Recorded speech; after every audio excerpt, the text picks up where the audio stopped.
Welcome to the Season 5 of the India Energy Hour podcast. This podcast explores the most pressing hurdles and promising opportunities of India's energy transition through an in-depth discussion on policies, financial markets, social movements, and science. Your hosts for this episode are Shreya J., Delhi-based energy and climate journalist, and Dr. Sandeep Pai, Washington-based energy transition researcher and author. The show is produced by 101 Reporters, a pan-India network of grassroots reporters that produces original stories from rural India. If you like our podcast, please rate us on Spotify, Apple Podcasts, or the platform where you listen to our podcast. Your support will help us reach a larger audience.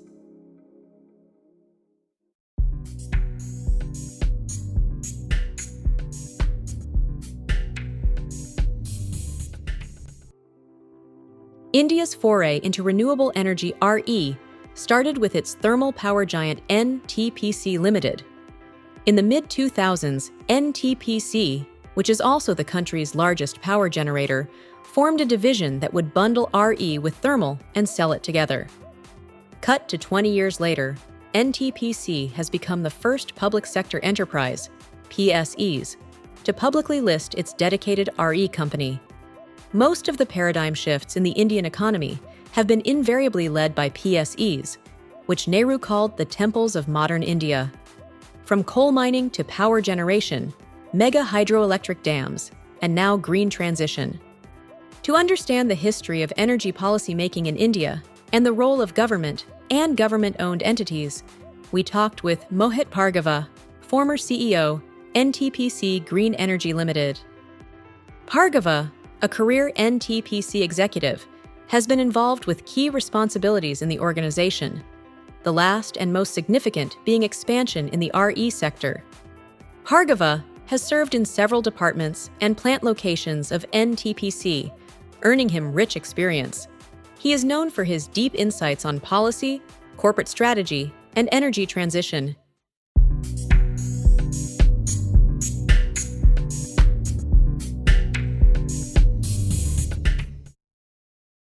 Welcome to the India Energy Hour. Thank you so much for joining us on our podcast. We are so looking forward to hearing your insights, get a peek into the ringside view of the power sector that you have from your years of experience and service in the sector. So thank you so much again and welcome. Thanks, Shreya. Thanks for having me. Before we start our today's discussion, I would want our audience to know about your journey. You have been an NTPC lifer. You started your career there and your last role was something very unique and a first time. You retired as the CEO of NTPC Green Energy Ltd, a very recent company that NTPC floated. It is listed also. Congrats on that. You paved the way for it. But we would want to know, how did you land up in NTPC? Were you dabbling careers and just NTPC just happened, or did you choose it? You must have also traveled across the country as any NTPC executive does, served different roles. So can you tell us about your professional journey? Okay, thank you very much. And hi Shreya and hi Sandeep. Good to connect and thanks for having me on this. I've heard a lot of good things about this show and a lot of my friends and acquaintances have been speaking highly about the India Energy Hour. So I've been an NTPC lifer and that's what I was trying to share here as well. After graduating from the college, among the many, we used to give these tests to get into various PSUs. Those were among the good jobs available at that point of time.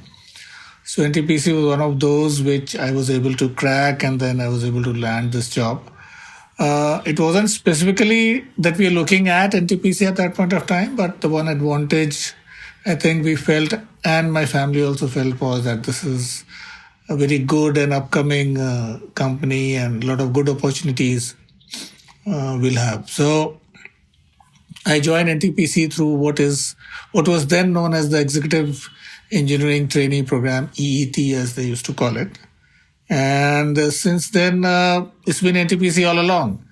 However, I must say that within NTPC, I was able to get a lot of opportunities in being able to be part of different work areas. And so for initial 15 years or so, I was at two of its project sites, which gave me an opportunity to work initially in the project construction and then the project operation and maintenance, then in procurement, then in planning and systems. So these were all varied and different experiences, which I must say helped me along the way, because as you move along, you have these opportunities to learn, and then try to see whether you can use them or implement them or improve them. So basis this, I mean, after these 15 years or so in the sites in which we worked at a totally virgin site like Vindhyachal, which today is the largest power station in the country.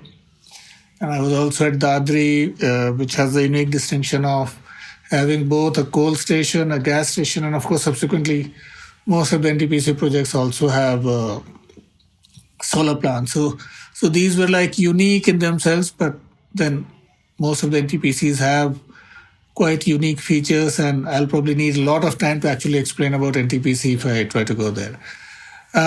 Then I got a transfer to the corporate office, and I landed up in the corporate planning department. So for the last almost 20 plus years, I was at the corporate office. A large part of that was in corporate planning. Again, I had opportunity to work in various functions of corporate planning.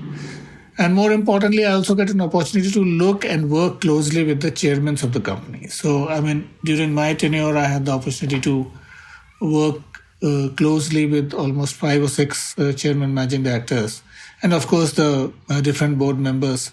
So that in itself was quite a learning experience. Everyone had their own style, their vision, their approach to working, and you tend to learn from all of them. Which I must say at some point would have probably also helped me graduate into my role as the CEO of NTPC Green and NTPC Renewables. So in corporate planning, for example, it was a period when I looked at the strategic planning part. I was involved in helping develop the long-term corporate plans. I was also involved in doing the annual plans, the internal plans. I also handled the corporate affairs for quite a bit, so that gave me an opportunity to actually interact with the government departments and in a way exposed me to the government working as well, because that is important. I mean, for the people who are not aware, NTPC still is a state-owned enterprise, majorly owned by the government. So the government is the owner, and we have to continuously interact with the government for getting various, I mean, not only from review purposes, performance review purposes, but sometimes also helping them with, getting some policy tweaks, helping them with collection of data and doing analysis for them. So a lot of this work also was done during my period in the corporate planning.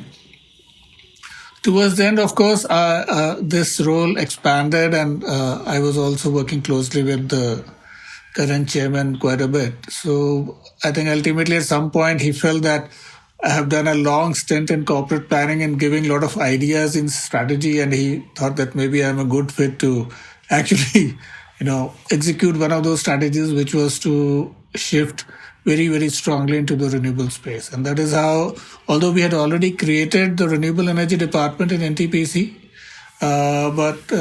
and we had a couple of guys who had headed those departments before me. But I think one of the thrust areas for chairman, because I think when I moved there in 2019, the idea was that we now need to take very clear and strong steps, a lot of clarity on how to build this group, how to take NTPC's vision in the renewable space forward, how to ultimately create a totally independent portfolio. And as you mentioned earlier, one of the steps has been to ultimately list this entity. So NTPC Green was listed in the month of December, and I must say it's been a reasonably good debut so far. what it has done is that it has helped, I think, set aside a lot of myths about what a PSU can do and cannot do. Maybe we can discuss that as we go along. But it was a very enriching and fulfilling experience in NTPC, and I must say it's not only this period, but the entire period has been pretty good and exciting most of the way. Subsequent to my retirement in 2024, I've been advising entities in the green space, both in the public sector as well as private sector, as also academic institutions with like the University of California, Berkeley. Wait, I could take you in many directions here. There's so many strands to kind of double click on. But one thing I just wanted to start off by saying that NTPC and NTPC has been very central to India's own thinking about energy. Historically, really relying on coal, and it's still coal is a reality, and we'll talk about all that in detail. But when there was an advent for renewables, this became a mainstream topic post 2010. How is your own journey, starting off as somebody who is working with a thermal power company to a one which is becoming more and more diversified? Were you initially resistant? Were you initially skeptical? Then you changed your mind, or you were all along look, its time will come, so we should embrace it. How has your own thinking evolved over the years as India's energy story is also evolving? So incidentally, I could actually dwell on this question a bit because when the National Solar Mission came along, in fact, the JNNSM, that was, I think you're right, 2010, I believe, was the time when it was launched. So I would say for the government's view, or for the lack of any other alternative, the government decided that NTPC, and more precisely NTPC Vidyut Vipar Nigam, it was identified as the nodal agency. And I must say I was in the room when that decision was taken. So that is a role which was given to NTPC to help kickstart the National Solar Mission. And once that role came into play, there was always, I would say, some kind of a dilemma with NTPC that since we have this role of being the implementation agency and we are conducting the auctions on behalf of the government, so when and how we can actually become part of these auctions. Because so initially what has happened is that we have done very small solar projects at our power stations where we had some additional land. And then after discussing with governments, various governments over periods of time, we were able to also do a few projects in the solar parks. But I would partly agree to your point that yes, there was a kind of a dilemma at that point, that what is the direction NTPC should take. So one good thing which happened along the way was that although SECI, I believe, was formed earlier, but in due course, government started taking SECI into that direction, that they should become the nodal agency for the conducting the auctions and procurement of power. And how SECI has helped. So that initial role was with NTPC. Then when SECI came into the picture, then I think around 2018 odd, we actually had a discussion at the board level, where we were also invited as part of the corporate planning to make presentations and all. And I think then we were able to actually sit down that, okay, so now is the time we can actually start withdrawing from the auction process and focus entirely on building a portfolio. I must add to this that prior to this already, when we had done our corporate plan, I think in the year 2016, which I had also handled, we had very clearly identified that we will build a reasonably large renewable capacity. And the logic was very clear. It wasn't as if, people do tend to assume that PSUs don't listen or don't follow things happening around. But I think there was a lot of awareness within the organization that ultimately, the fossil fuel, we have to gradually start moving away. May not be like it's happening in Europe, but definitely at its own pace at some point of time. And we were very clear that as long as the country needs power, we'll have to ensure that we are making that power available in its cleanest form. May not be renewable form, but with all the environmental safeguards which are in place and whatever were coming up.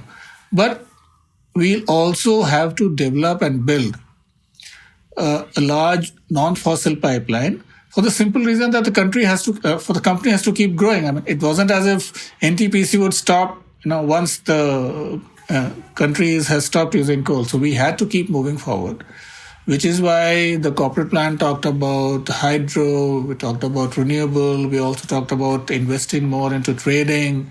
At one point, we were also looking at electric mobility, if it makes sense. So all these opportunities were evaluated. And then it was a very clear and conscious decision that we'll go down the route of renewables. And that is when it became clear that because NTPC has operated in a regulated regime on the thermal part, and by then, basis what NTPC had done and SECI had started doing, we were clear that now if we have to do the renewables projects, we'll have to be part of the market. I mean, we just cannot go and say, I am NTPC, give me 1,000 megawatts of solar projects to execute. No one is going to be willing to agree to that. So that is when we decided internally that we have to actually create a whole structure and ecosystem within the organization to go to the market. And I'm not saying go to the market as most of the management consultants say. It was very clear thinking that if we don't do that, we won't get projects. So we had to compete. And I must say that, and as probably everyone has seen, renewables is the only space where in true sense there is a competition. I mean, where private sector did very well. But I must say that the PSUs have also been able to do quite well and have given the private sector quite a good competition. One more more reflective question before we get into the topic which we want to discuss is you've spent so much time with NTPC, and NTPC is a really interesting example of a business diversification. It's still, of course, playing out. What do you think makes a PSU? What are the advantages of a PSU when it comes to diversification? What could be some disadvantage when you compare that with a private sector company where, they can take a decision and venture big, but maybe here the levers are different. You have to, get a lot of permission. So I'm curious as to how different would a PSU diversify its business versus a private sector? Because this is also a big topic globally, role of state-owned enterprises and in the energy transition. So I'm just asking, especially from an NTPC perspective or, from your experience at NTPC.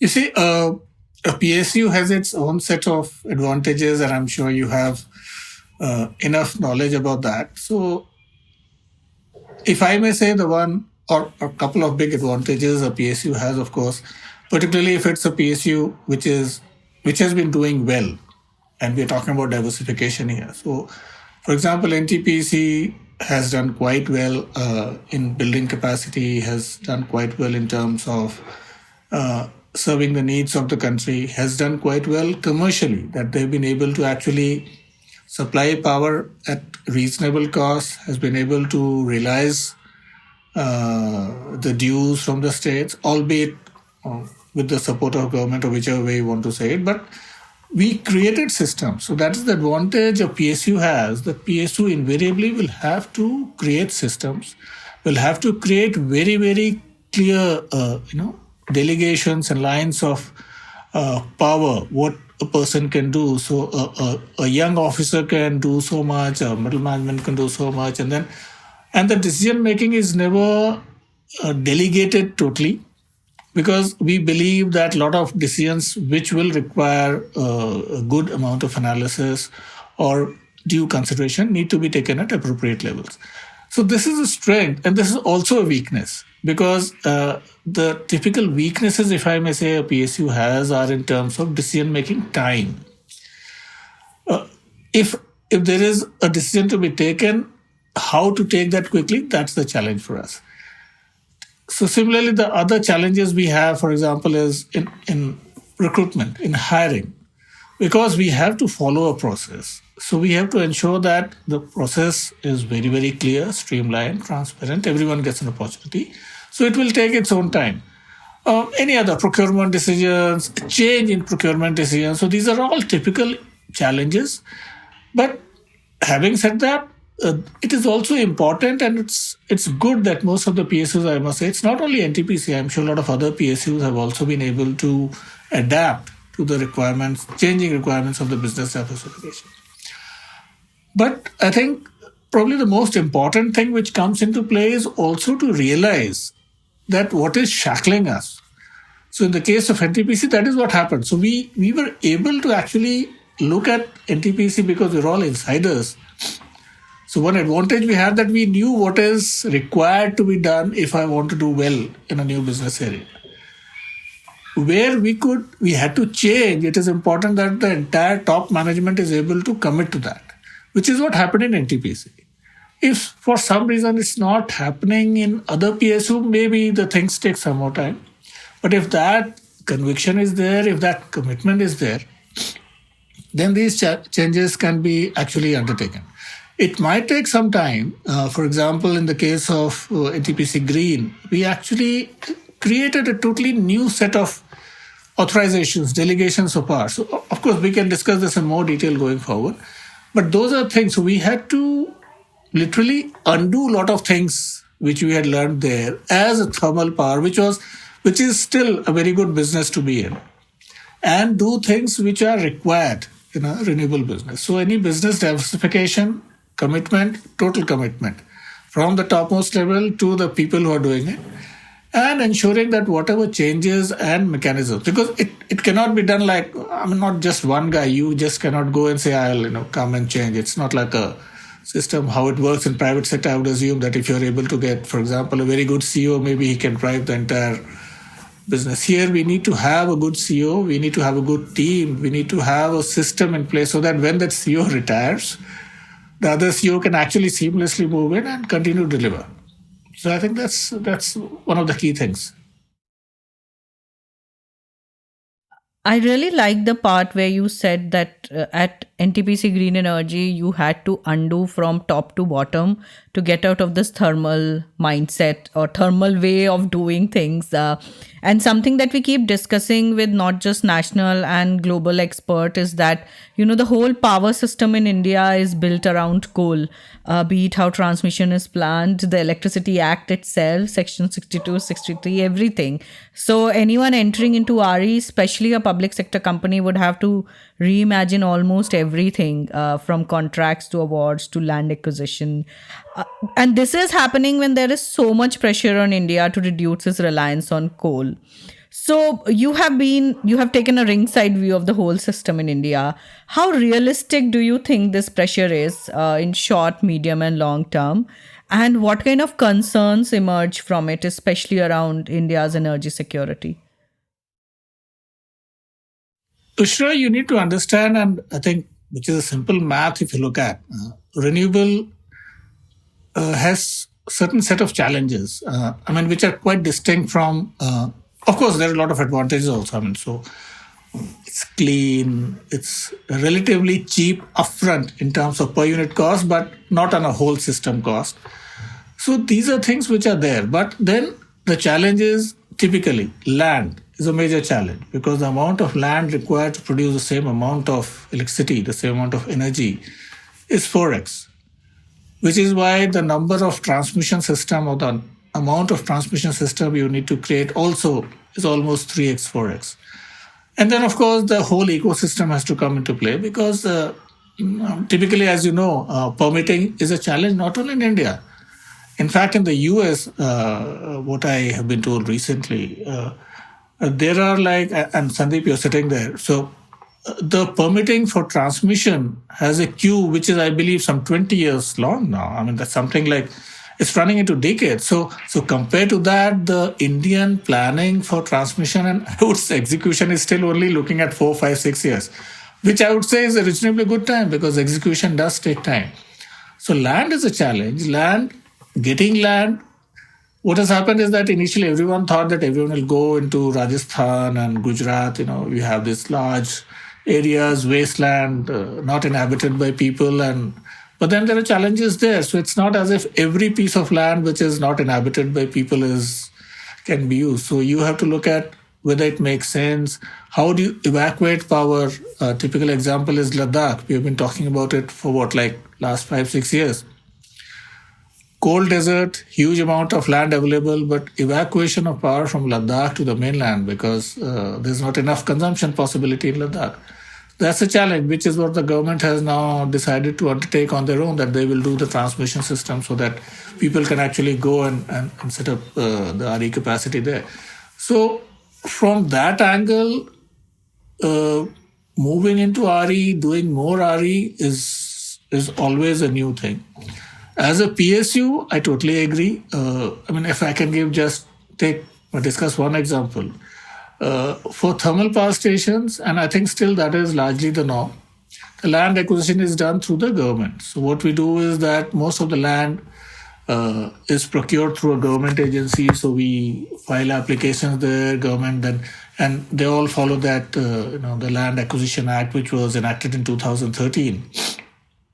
If you look at the process there, 50 months is the time which is the minimum time required to actually acquire land. So if I look at a 50-month cycle under the Land Acquisition Act for acquiring land for a renewable, then I will not start my business for the next 50 months.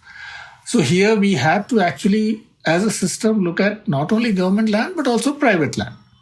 How we can get that quickly, because here we are required, if I am taking part in an auction to build a renewable project, I have to do it in 24 months, 21 months, 25 months. So I have to have, as a principle, as a change, what we have tried to do is how do we acquire land? So that has become a totally new thing, which was not required in a thermal power project. So this is something which is totally new. And I must say, and this is something we all look at with a lot of pride in NTPC, that probably among the PSUs, we actually created most of the templates, which I believe a lot of other PSUs are following now. I understand a lot of privates are also following some of the templates we put in place. I'm not saying we are the pioneers in everything, but we did a lot of new things in the public sector. And in fact, the creation of a wholly owned subsidiary for renewables and then ultimately listing is something I read in the newspaper that a lot of other PSUs are also planning to do the same now. So yeah, a lot of these things have been happening. Right. Just from a long-term point of view, I'm just wondering, what role do you think PSUs can play in the RE story in kind of like the long-term horizon? So curious about your thoughts. I think the participation right now is solid, but as you said, this is a sector where there's a very stiff private sector competition. So what role do you see, not just NTPC, but across the board, especially state gencos and stuff, who may not have the same balance sheet as NTPC, play in this? Yeah, so that's, we have to look at it in different buckets. Most of the central PSUs who are participating in the RE sector, and now, of course, you also have non-power sector PSUs like, ONGC and all, even coal companies like Coal India, NLC, who are getting into the power sector, because it provides a growth opportunity. It provides for these companies to meet their green or sustainability goals, wherever they are setting those goals. It helps them move forward. And this is not the story in PSUs alone. For example, if you look at most of these oil companies like, the Shells and BP, so all of them sitting on a lot of cash, so they all think that probably renewable is one good area to invest. It gives me the right kind of messaging, and the right boxes are ticked that, okay, so this company is now moving away from hydrocarbon alone to having so that's what I believe ONGC is doing. That's what Indian Oil is doing. A lot of these companies are doing. But the fact still is that PSUs have a lot of role to play. If you look at India, for example, we are talking about 500 gigawatts of non-fossil capacity, out of which I think almost 440 would be renewable capacity. And if you look at 2047, when we are talking about Viksit Bharat, we are talking about close to 1,000 gigawatts. So the pie is actually too large for only the private sector or only the PSUs to do. And that is something probably everyone has realized, that it doesn't necessarily have to be only one set of people who do this. So you need a lot of money, you need resources, both financial, in terms of execution, in terms of people. So everything has to be put in place for these targets to be achieved. And when you are actually taking this forward in the adjacencies like green hydrogen and green ammonia and so on and so forth, so even more convergence is happening. So you actually have the oil companies and the power companies, and now the fertilizer companies, all the steel companies, everyone looking at, and now of course, I mean, even data centers and all, everyone wants to, try to get some capacity of their own. Part of it, of course, is driven by some of the rules, like the captive rules in the country, but otherwise, there's also an urgent need. So whether you look at Microsoft or Google, they all want to have green power from their own angle. So the role of PSU, I would assume, is still large. The only thing which I think is that they will have to think and execute more as private sector or any normal company. I mean, they have to kind of create systems within the organization which helps them move forward quickly. And just very quickly wanted to address the financing question. Currently, if you look at PSUs, most of the leading PSUs are cash rich. We understand that. But when it comes to prioritizing RE versus fossil fuel, how do you think PSUs will go forward? I'll come to the next question of returns, but let's just address on how much prioritizing of financing and planning is happening across PSUs in RE versus fossil fuel, RE versus coal. So, Shreya, I think I partly answered this when I said, I mean, I did not answer a financing question, but I did say that if any business diversification has to happen, there has to be total commitment. So, for example, NTPC set itself a target of doing 60 gigawatts of renewable capacity by 2032. So that means when we did that plan and when the board approved that plan, so the financing requirements were also worked out. And it was also a broad brush arrangement was made that how the equity would be put in, how the debt would be raised. So unless until there are some very dire consequences or some extremely typical events which force you to kind of change course, in most cases, the good PSUs like NTPC have kind of already apportioned or prioritized the allocation. So even when today NTPC is being asked to do thermal capacities, they are able to move forward without sacrificing any one for the other, and which is the right thing to do. And similarly, I assume the same is for the other PSUs. So, and also the thing we need to keep in mind is also that in the power sector, for example, the choice is not if between I have to do renewable or fossil. It's I think everyone is quite happy to do both. There's value in both. And that is how the growth has to happen. Otherwise, at some point, if you follow only one trajectory, you might actually see, you don't find yourself growing at all. If I might steer the same financing question in a different direction, there is so much of global interest and global money ready to flow into the green energy transition of developing nations. We are yet to see what impact Trump will have on that. But still, there are so many global investors which are interested to invest in India's green energy growth story. And PSUs are the best vessel. You are sovereign rated. There is sovereign backing. Are PSUs, the large PSUs, do you think that they have realized it? Are they mindful of this kind of opportunity available? And do you see in the PSU universe a larger shift happening in that direction? So you see, how does funding come around? I'll not get into how the private sector does it, because for them probably it's much easier. So a lot of these large fund houses in any case have their own platforms in the country. And every other day you keep reporting in your papers that, someone or the other is up for sale and someone else is grabbing it.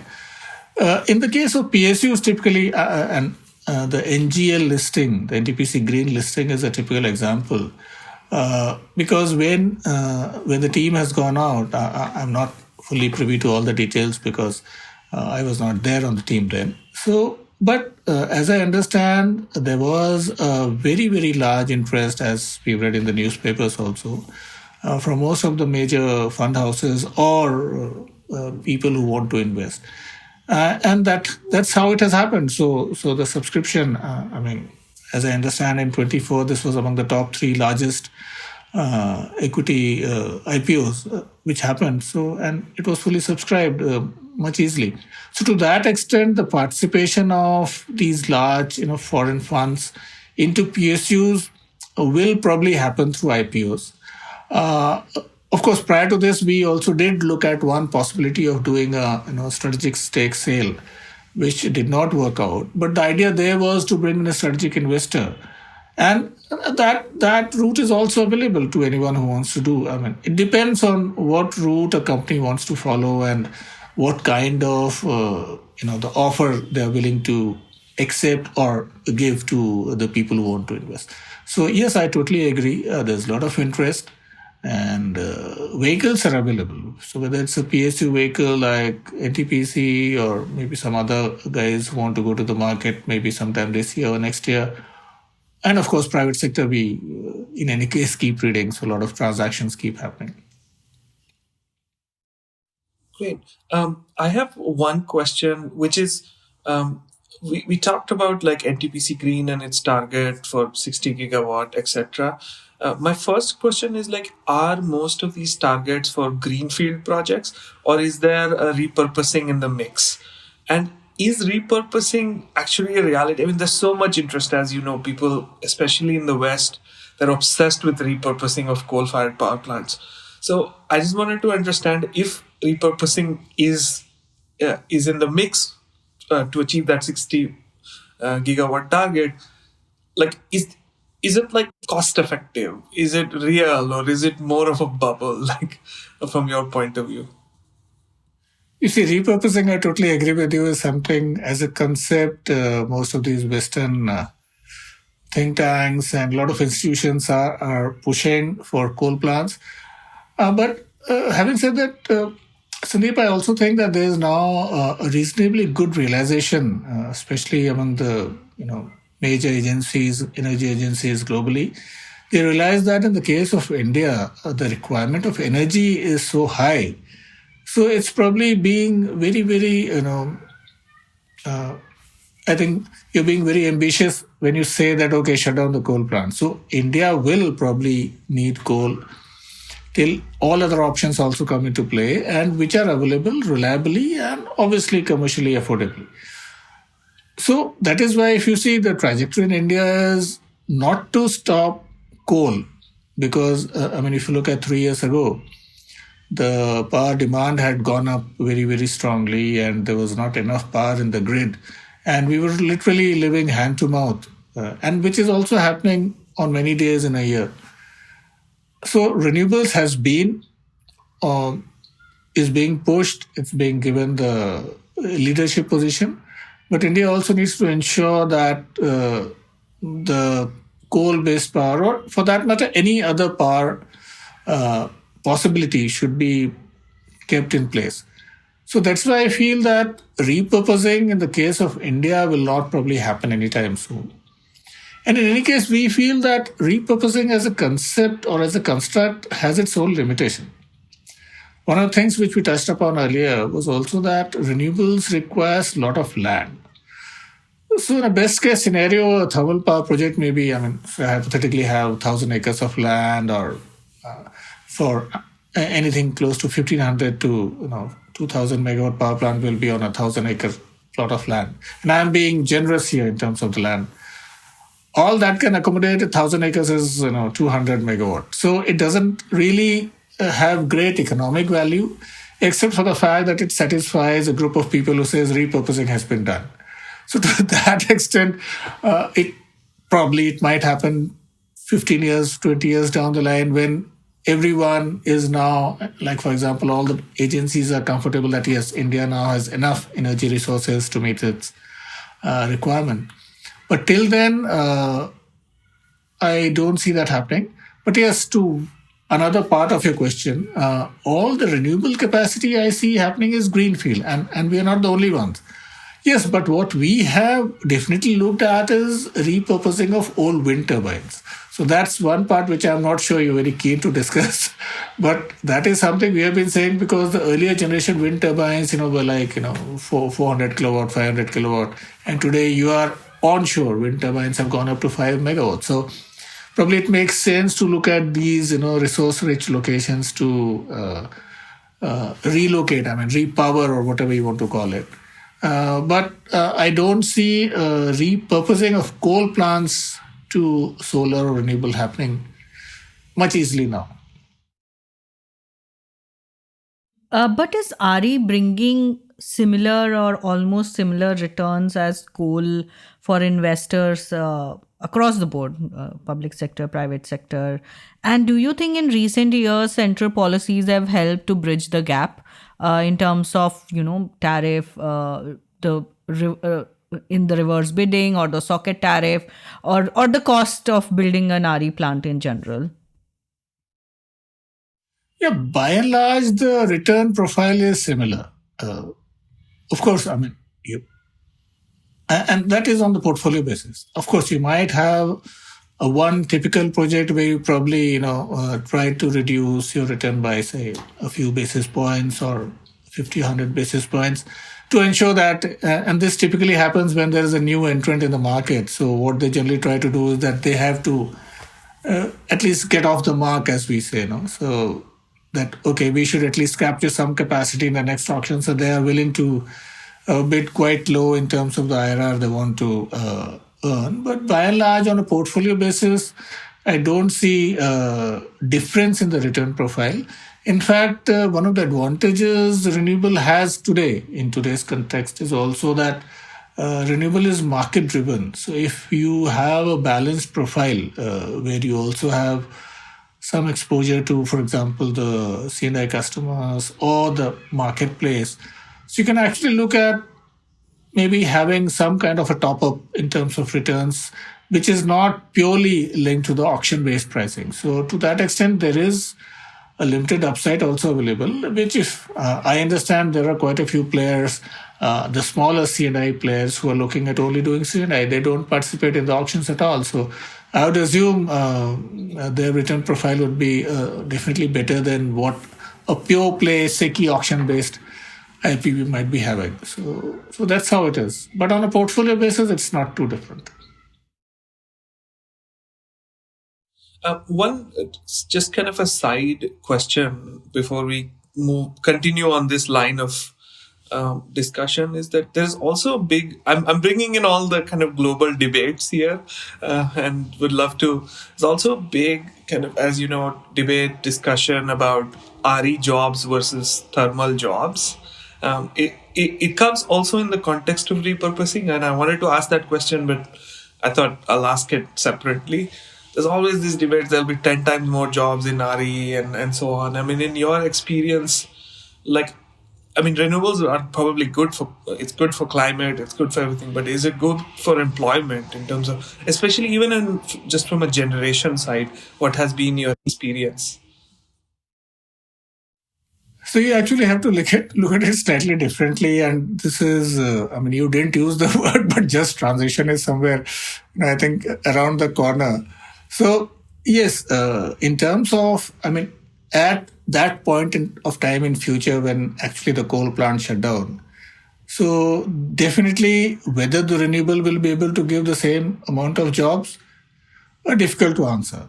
For one simple reason that geographically, many of the coal-based plants in India are actually on the eastern side, and most of these renewable capacity is actually coming on the western side.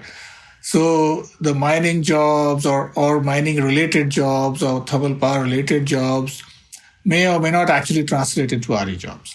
Having said that, that's how transition happens. To 20 years ago, we used to have guys who used to, repair radios and television sets. And there used to be skill development programs to help people do that. Or they were doing early kind of, computer programs and all. Today, you don't see those kind of jobs actually anywhere, anyone repairing. And in fact, even mobile repair shops, I see quite a few, because more and more these mobile companies, as smart as they are, they try to force you into changing or upgrading a mobile rather than actually getting it repaired. So in terms of the job profile, and this is what I must say at NTPC, this is something we realized very early on. Not only from the perspective of transition for the people, but when we actually did R&R activities and CSR activities, one of the things which NTPC has done was that they set up a whole lot of ITIs. The idea was that you keep on training people in various trades. Initially, a lot of people were actually getting trained as technicians, masonry, carpentry, which has now moved on to coding and all these kind of things. So the idea is that you keep on training and skilling people for newer kind of job. Because today, if you ask anyone to actually do masonry trading, people are not interested. If you ask a young kid, he'll be quite happy, trying to do some kind of coding, so that I will be better off learning some kind of coding. So these are things which are in any case always in transition. So from that angle, yes. But purely from the perspective of having the number of jobs, during the construction phase, in fact, the number of people deployed at the RE side is actually more than what you are deploying at the thermal side. But since the duration of the RE is smaller compared to thermal, but since the volume of RE is much more, so I think the amount of people getting employed is the same. At O&M phase, yes, the RE deployment is relatively lower. But since if we talk about 200 gigawatts of thermal and we're talking about 1,000 gigawatts of RE, I would say the number of jobs will not be too different, with a totally different kind of skill set, not similar skill sets. But quickly, as a recruiter, how challenging it is to find skilled workforce specifically for green energy sector. I ask this because it is becoming a sectoral problem. You talk with other companies and they say that be it managerial or at technical level, it is so difficult to find people for green energy sector, and this sector is expanding. Now there is green hydrogen, there is battery storage, pump storage, something that is not in the curriculum of IITs or IIMs, or was not till some years back. As a recruiter, what was your challenge? I'm sure it continues to be. Yeah, you are absolutely right. And I don't think there are any easy answers, because, and I think that's what I mentioned earlier, for a PSU, recruitment is a big challenge, because we don't have the bandwidth to actually, pay a huge amount of money to poach someone from another good company to get him at any cost. So that's definitely a challenge. And you're absolutely right that since the kind of growth which is being seen in the renewable sector, the requirement of people is huge, exponential. If you just look at the numbers, I would assume there are at least 100 odd IPPs in the RE sector today, if not more, and I may be off the mark here also. And everyone wants to create at least some kind of a capability building within their organization. So whether you talk about people who have the design capabilities in the RE, people who have the capabilities of execution in the RE, people who have capabilities in the O&M space in the RE, and of course the regulatory space as well. So there's a huge challenge. And I think all of us are trying to, I would say, do the best of whatever we can. In the case of NTPC, for example, one advantage we had was that we had people who knew electrons. So we could start from there. So it wasn't as if I am going out of the market and trying to find people who know the generation space or not. So we knew the electricity space, we knew the generation space, we knew how to design and implement electrical systems and civil systems. So to that extent, it was relatively easier, I might say. But it was also important for us to get people who knew the new technologies. And you're absolutely right. For people like companies who want to get into the hydrogen and ammonia space or the battery storage space, it's continuous learning.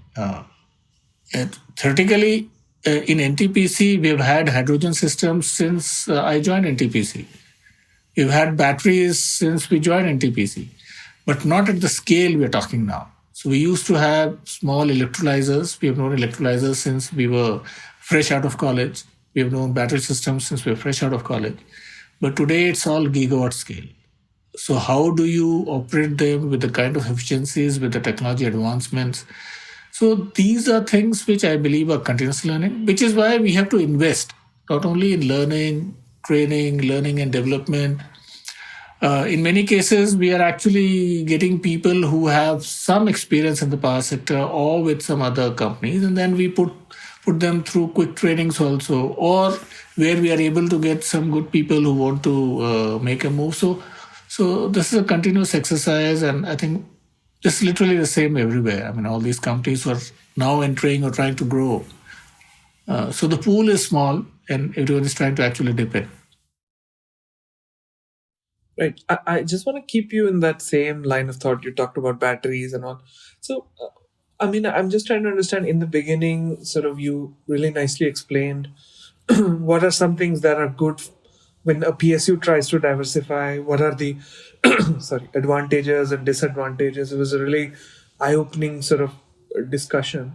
In that context, and in the context of, lack of skilled workforce, is it better for an NTPC to just focus on, let's say, one or two sectors for diversification rather than get into nuclear, get into battery, critical minerals?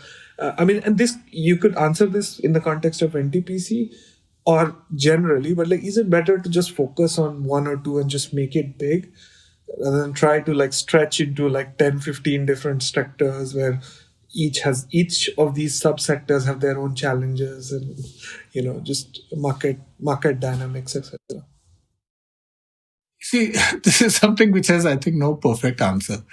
You can always say, whether it's NTPC or any other PSU for that matter. If you take NTPC as an example, so a lot of adjacencies, like I said, are there for NTPC. So we know electricity. We knew electron. We know how power is generated. We know how power is dispatched. So these are things. So anything related to, I would say, I'm not saying this is the best answer or this is not the best answer. So I would assume if NTPC wants to expand into any adjacent spaces related to power generation, that should be kosher. There should not be too much of an issue there. And I don't see nuclear differently. Nuclear is probably as different as RE was from thermal. So to that extent, and NTPC has been working on the nuclear side also. So, or hydro for that matter. So it's not as if NTPC has not expanded. It has touched everywhere.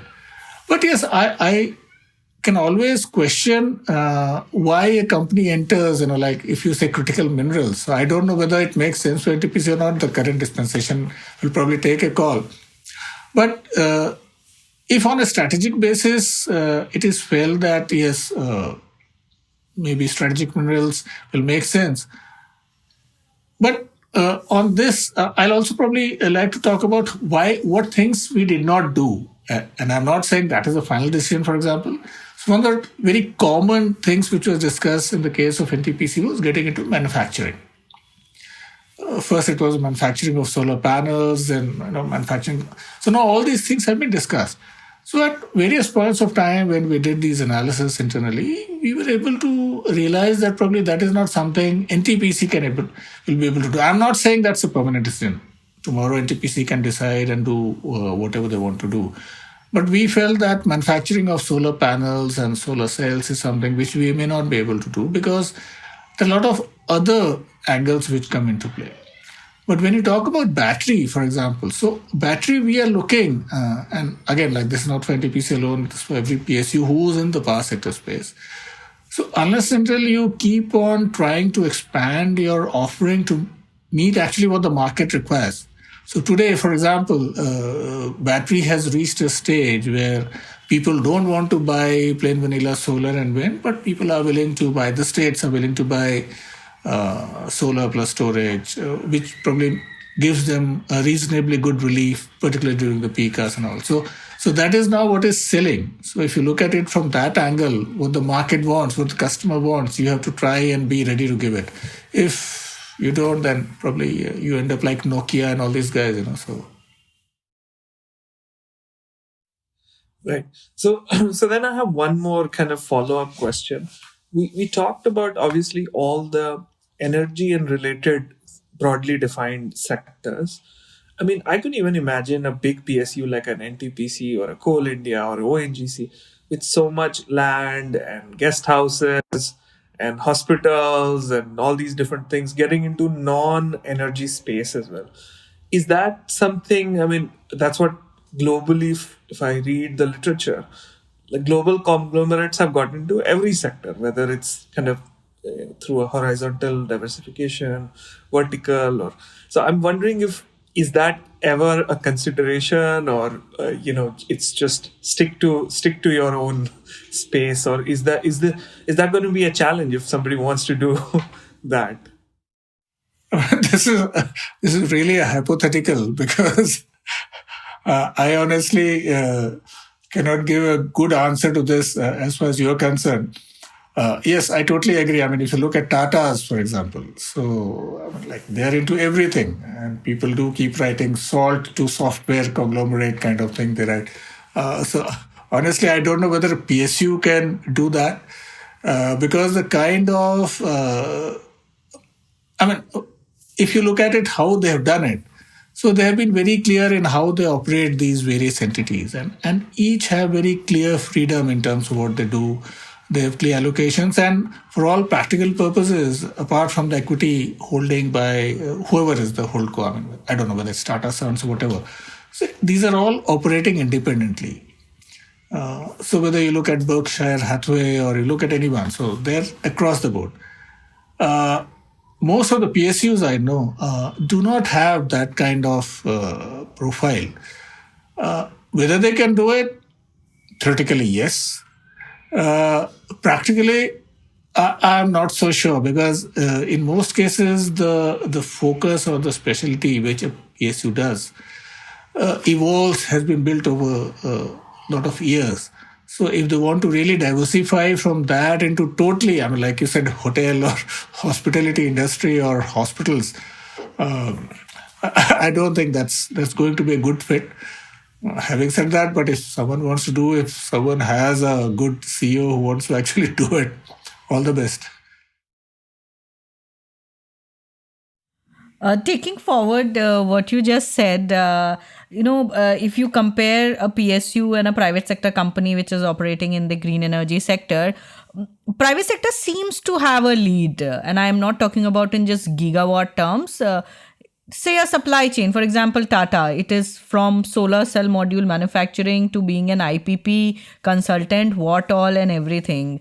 And in terms of, capacity growth also, it were the private investors, private companies which first entered into the green energy space. So the reliance to do business with private sector is a lot. If I can understand it correctly. So how easy or challenging it is for, PSUs such as anyone, NTPC, Coal India, ONGC, who are entering into the green energy sector to do business with the private sector for their RE projects? So you asked a slightly different question from the perspective that, if you look at the track record of whether it is Tata Power or anyone else, I would say NTPC today is literally among the leaders, NTPC Green. So there are probably only one or two private sector who has a bigger pipeline than NTPC, or probably NTPC has the biggest as far as I know. So to that extent, it is not a challenge. How NTPC could do it is very simple, because when we got into this business wholeheartedly and with full commitment, then in a very small amount of time, we were able to actually demonstrate that we are here, we are able to do it at the lowest cost, we are able to do it in a competitive environment, and we can do it with anyone. So to that extent, I don't see too much of a challenge whether it is NTPC or anyone else, any PSU. But yes, one of the things most of the PSUs has is that they have to follow a set of rules, and some of those are government mandated rules, which are very clear that they have to be transparent. They should not be doing anything which in any way seem to be favoring a particular entity or a group of entity. And then there are, of course, restrictions. For example, 2 years ago, the government put a ban on procurement by PSUs from countries adjacent to the countries having border adjacent to India. So these are challenges which are typical to PSUs. And then, of course, there's a lot of scrutiny. I mean, it's not just the scrutiny by the company, by SEBI and all these. We also have scrutiny from various, whether it's the legislative, through the parliament, through the executive, and so on and so forth, and through the various government agencies. So to that extent, it is very important for PSUs to ensure that they have the highest levels of integrity in whatever they do. The governance levels have to be very, very high. This is both a strength, and to a certain extent, it also pulls you back. But then you have to ensure that you do all this and then do the right thing. So to that extent, I'm sure the public sector in the RE space now has reasonably demonstrated that they can, run a good race and win some of them. May not be able to win a few of them, but wherever, I remember when NTPC actually entered into the bidding, I think probably 1 year down the line, we actually got feedback that the private sector is actually approaching the government, trying to ask them, and this is probably on a lighter vein, asking them to restrain NTPC from participating, because they were saying that NTPC is not allowing private sector to win anything. So that's the kind of, I would say, the respect, I can only call it respect and not fear, the private sector actually had for NTPC at that point of time, that yes, if they are there, then it's going to be a good challenge.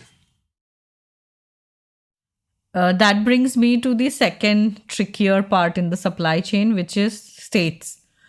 How difficult it is to get states on board for opting renewable energy, be it for setting up projects or buying green energy. And I specifically want you to focus on buying green energy because you must have also experienced it, now reading as well. How challenging it is for RE companies to get a power purchase agreement or a power supply agreement with the state governments. What do you think is the situation is? Why do you think that situation is? And have you witnessed any change, say, in the last decade or last 5 years? So as far as the commitment of states in buying RE power, I don't think there is much now because of basically, I think, two things. One, of course, everyone realizes that RE is the default way to go. I mean, you'll always probably require reliable power for your normal requirements, but we have to go down the route of renewables. So that is, I think, widely accepted. I don't think I've ever heard any state official say that I don't want to do RE. And second is also the fact that over a period of time, from when we first did the auctions in 2011 or 12, I think that was the first round of the Jawaharlal Nehru National Solar Mission auctions, then the prices discovered were 15 or 16 rupees. And today we are at 2 rupees 40 paisa, 2 rupees 50 paisa. So I think there's a very clear case economically also that this makes sense. The challenge is that a lot of these states also have to look at their own finances, which is actually equally important. I mean, if you're running a business and they have to supply power to all the residents of the state, whether it's an agriculture or or residential or commercial or industrial. So they have to meet all the requirements. So they have to keep on doing a lot of planning. I must say over the years, the central government as well as the state governments have done a lot of work. So there have been enablers. Historically, I mean, one of the first things the government did was to declare RE as must run. Then they declared the waiver of the interstate transmission system charges were waived off. So all these things helped push. And then, of course, the auctions were conducted through first NTPC, like I said, and then SECI and so on and so forth. So it also helped the private sector to come in a big way, that there was a sovereign entity in between to ensure that there were no issues on the payment challenges. Having said that, land is still a fully state subject. So, but that is a place where actually the states have to come forward. And in most cases, I've seen that states have been willing uh, to provide land, but more and more now the government land available is actually shrinking because most of that has already been given away, or very little of that is left. So the owners have now actually shifted towards a lot of private land.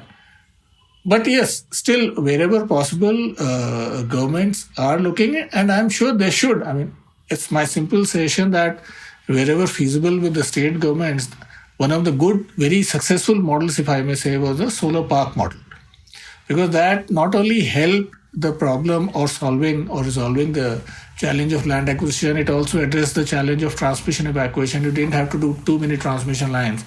So if you create a solar park for 5,000 or 5 gigawatt capacity, then transmission lines or the evacuation system could be actually much more simpler.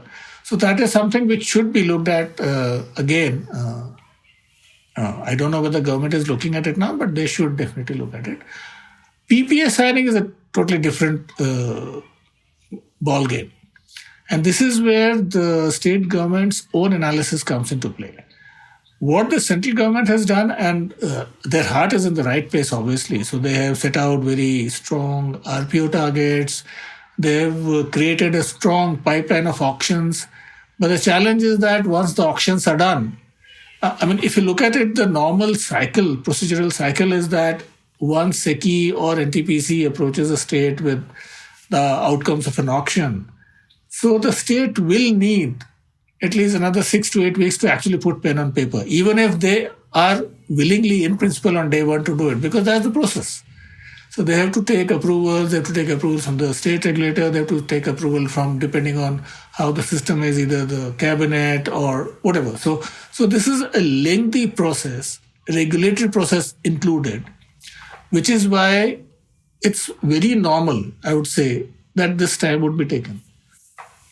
One of the options could be, and which is what I believe was done earlier, that you already take the consent of states upfront before doing the bidding. What that will do is that more and more states will convey that this is what my requirement is, and then you do the auctions. Even better option, I would say now in today's context, is for more and more states to actually start doing the bidding themselves, because many states have started doing it. You see Gujarat, you see Maharashtra, Madhya Pradesh. It was done earlier by Andhra. It was done by UP, and many of these states are doing, and they're doing with, I would say, pretty decent results. I mean, the tariff of the state auctions are in some cases better or almost at par with what the results are in the SECI auctions or the NTPC auctions. So even states could actually doing, wherein once they're doing an auction, they know that this is what I want. So probably the time gap between the auction and the PPA would be much smaller. But we need to keep in mind that whatever we think is required by the state is probably not right. States have their own systems in place, they do their own analysis. And now, as we have seen recently, many of the states have actually started forming the resource adequacy reports. That will probably give them a good idea of what their actual requirement is. And that is how they should go on procuring. Whether that is fully aligned with the 500 gigawatt goal or not, I'm not sure. I have not seen those reports fully. I hope they are. But then we need to also understand that when we are trying to push auctions, a particular state, and this is just something which we touched upon earlier, in this 50 gigawatt auction annually, the program which was created by the central government, there was a whole bunch of solar, a whole bunch of wind, and hybrid, and then some FDRE. Now, as we understand, most of the states are actually not keen to buy solar. They're not too keen to buy wind also in many cases. They are now looking at solar plus storage, because their requirement is not for those 8 hours during the daytime. Their requirement is more in the evening hours when they have to pay very high prices on the exchange. So then the whole idea of having conducted auctions for a large quantity of solar remaining unsold is, I mean, not very surprising. Probably it'll go away gradually or may not go, I don't know. So it is important to take into account what the states actually want and then do the auctions. Great. This has been such a great conversation. I just want to end with one more, like a question, I think, whose answer maybe many will benefit. First of all, because you have been part of this NTPC's journey, and NTPC has been a leader in the power sector, I'm just wondering, I mean, now that it's almost every PSU that we interact with, they're trying to diversify.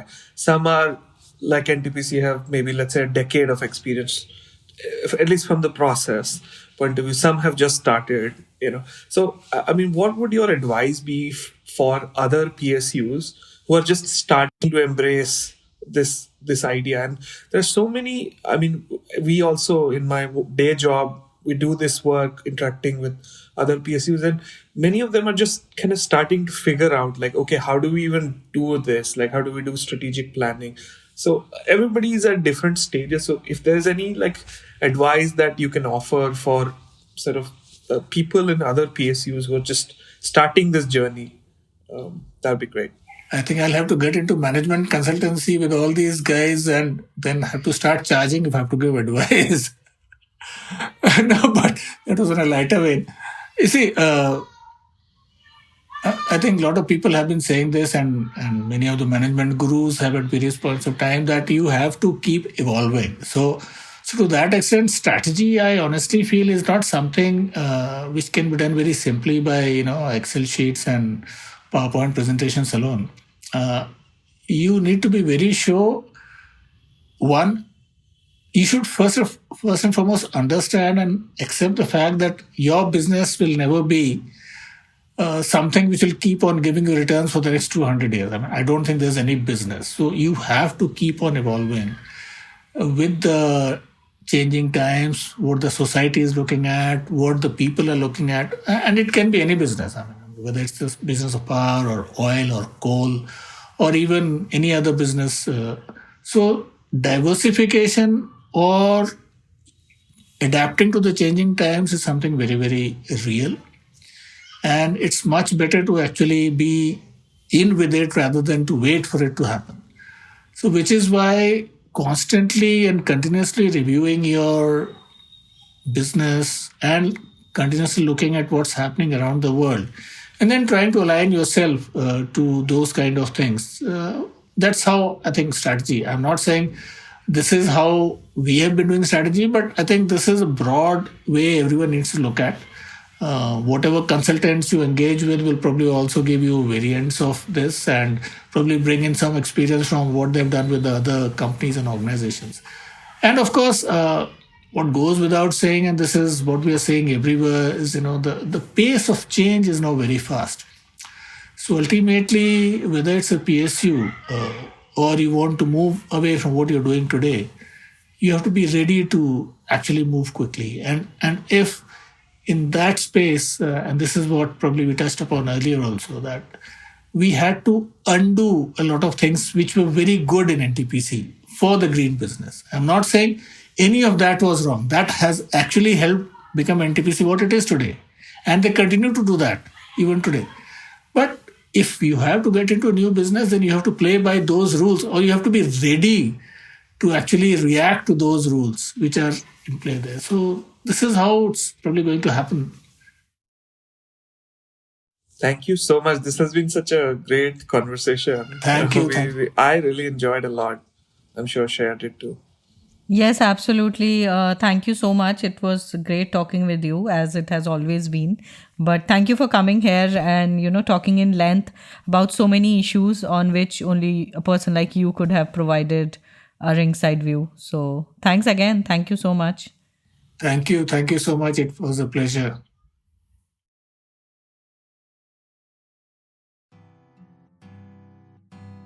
Thank you for listening to the India Energy Hour.